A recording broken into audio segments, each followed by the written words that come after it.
gonna walk out. Okay. We're gonna try to go inside upstairs if they let us. If they tell us we have to leave, we're gonna come outside and we're gonna stay by the entrance. If they tell us we can't stay on the property, we're gonna have to walk down and be on the sidewalk. So hopefully we can stay where we're going. Wherever Mickey goes, we're gonna be there, and wherever the Labor Council goes, we're gonna be there. Wherever the Democratic Party is, because he's central to the Democratic Party as well.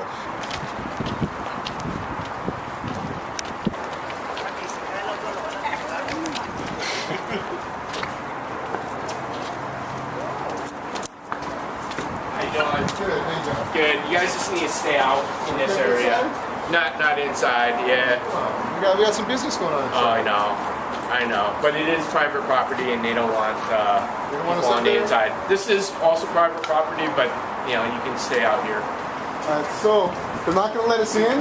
Get right here. So we can stand here, line up on both sides. We want to make sure people can still flow inside the building. What the community has pressured the AFL-CIO, they have pressured the San Diego Labor Council, and they have pressured UFCW to conduct an independent investigation and ask, meanwhile, to put them in administration leave.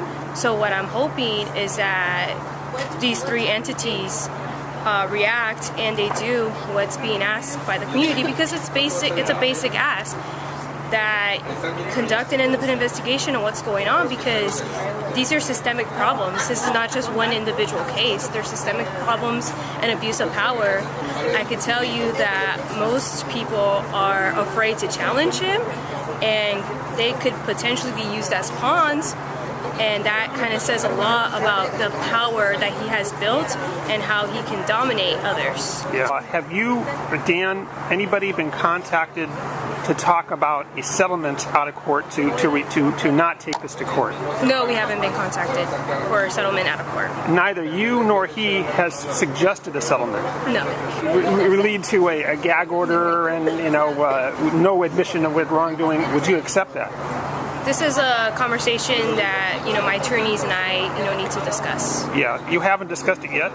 No, we have not had that full discussion. Yeah. Yes, I am. We are aware of those situations, and in a lot of high-profile cases, there is an incentive to settle because, like you mentioned, there's a gag order. Yeah. And this is a conversation, my attorney Dan and I, will fully discuss, but for right now, that's not been offered at all. We wouldn't rule anything out. We just want to focus on justice right now. Okay. And what justice means is justice means not only for my case, but for the case of Isabel Vasquez as well. If Mickey were to resign or to step aside, would you, and you were offered your job back, would you take your job back at UFCW?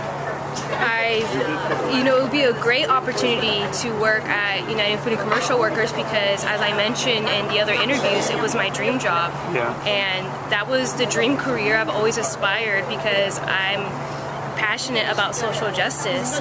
Everyone loved the work that I did at the Labor Council, even so much President Mickey Kasparian did. That's why he hired me directly from the Labor Council to become the external field organizer for United Food and Commercial Workers. I see. It's not about an award. It's not about being recognized. It's the fact that I'm transforming the lives of working people, just like how the union did for my dad. My dad was undocumented. My dad didn't know English, and he became a construction worker, joined the union. He was one of the first Latinos to join his union back in the 60s. Huh. And he was able to earn good wages, health care, and when my dad had to retire early because he had a stroke on the job, the union kicked in and gave him a pension.